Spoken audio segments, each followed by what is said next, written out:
खबर यूपी के बलिया जनपद में आए अफजाल अंसारी सांसद गाजीपुर ने मीडिया से बातचीत में कहा, नेहा राठौर के खिलाफ डराने के लिए एफआईआर किया गया है। वो गानों के माध्यम से पहलगाम मामले पर सवाल पूछ रही थी। चैनल वाले जनता से सवाल पूछ रहे थे, उनका चैनल भी बंद करा दिया। न चैनल वाले डर रहे हैं और न ही नेहा राठौर। अपनी नाकामी विफलता खींच निकालने के लिए एफआईआर किया गया। मैं इसकी घोर निंदा करता हूँ। जनता सब देख रही है, सरकार जवाब देने में विफल है तो कार्रवाई कर रही है। बाबा साहब अम्बेडकर ने सरकार से सवाल के बारे में संविधान में बताया है। अफजाल अंसारी ने सरकार पर जुबानी हमला भी बोला और उन्होंने क्या कुछ कहा, आइए आपको सुनाते हैं उनकी जुबानी।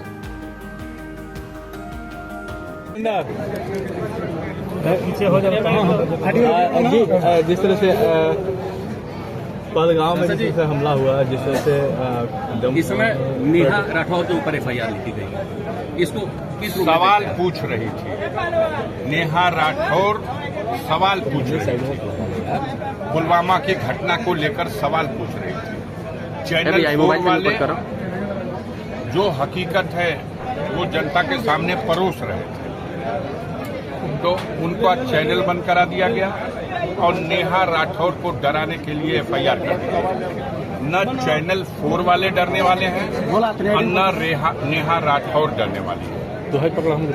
कुछ सवाल थे, अब तो ऐसे ऐसे सवाल हैं और पूरे देश के लोग देख रहे हैं कि अगर सरकार जवाब देने में विफल है तो वो अपनी खींच निकालने के लिए अपने शक्ति का दुरुपयोग करते हैं। तो क्या ये सही मानते हैं इस चीज को? किस चीज एफआईआर लिखे जाने को? बिल्कुल गलत मानते हैं, घोर निंदा करते हैं। लोकतंत्र की व्यवस्था है। बाबा साहब भीमराव अम्बेडकर ने संविधान में ये अधिकार दिया है। हम सवाल सरकार से नहीं पूछेंगे तो किससे पूछेंगे? इतनी बड़ी घटना हुई है, विदेशी प्रशिक्षित आतंकवादी घुसते हैं भारत की सीमा में 150 किलोमीटर अंदर आकर के और हमला करके बेगुनाह नागरिकों को, पर्यटकों को मार के चले जाते हैं। मासूम बच्चों को, महिलाओं को वो मार के चले जाते हैं और हम अपनी विफलता को छिपाने के लिए, सरकार अपनी विफलता को छुपाने के लिए, कौन है? हम उसे पकड़ नहीं सकते। वो दोषी है जो इस कैंपस के अंदर जो व्यवस्था संभाल रहा है। अगर कोई घटना, दुर्घटना यहाँ होती है तो वो दोषी है।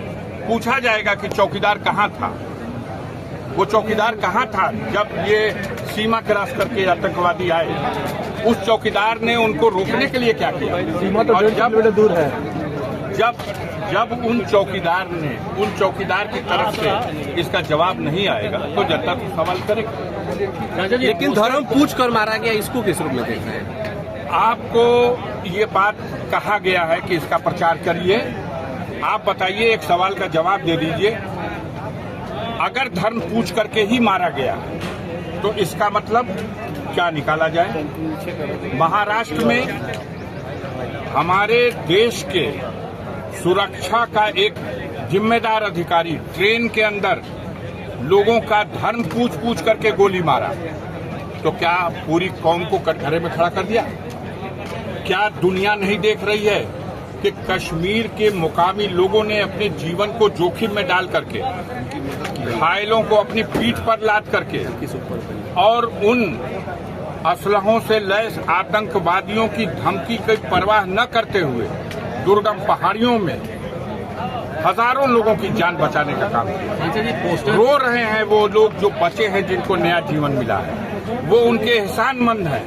लेकिन हमारी मीडिया के पेट में दर्द हो रही है। धर्म पूछ के मारा, उनका मकसद था धर्म के नाम पर नफरत बढ़ाओ और इसका प्रचार करने वालों का भी यही मकसद है कि धर्म के नाम पर नफरत बचाओ। देश कैसे मजबूत होगा? देश की एकता के सवाल पर सोचो। इसका उत्तरदायी कौन है? इसका उत्तरदायी व्यवस्था चलाने वाले लोग हैं, सरकार है।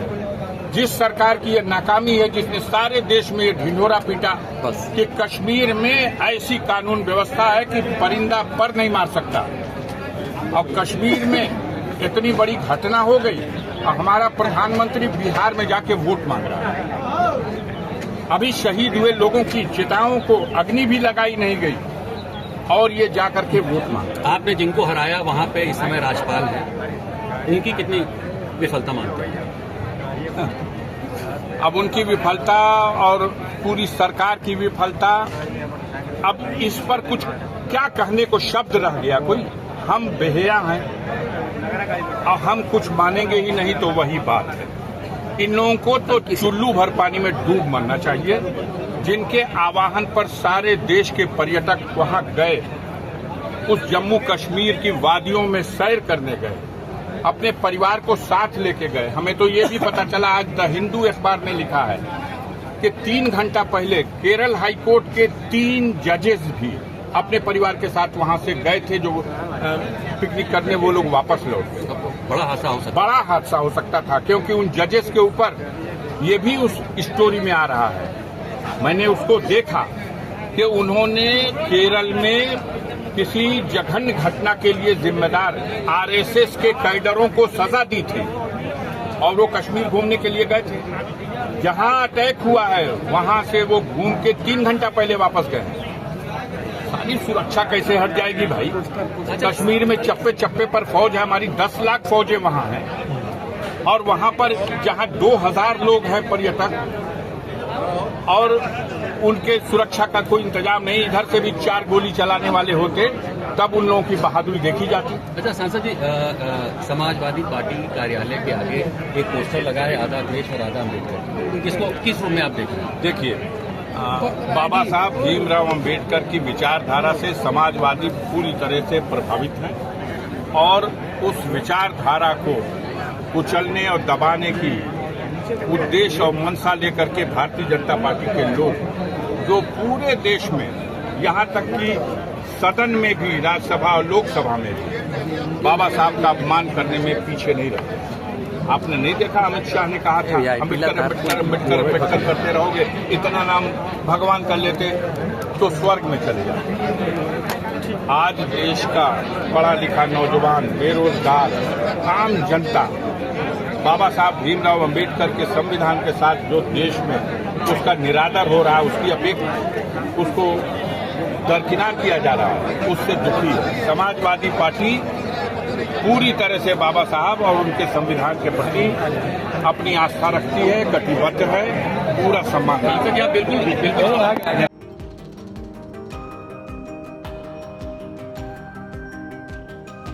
फिलहाल इस खबर में बस इतना ही।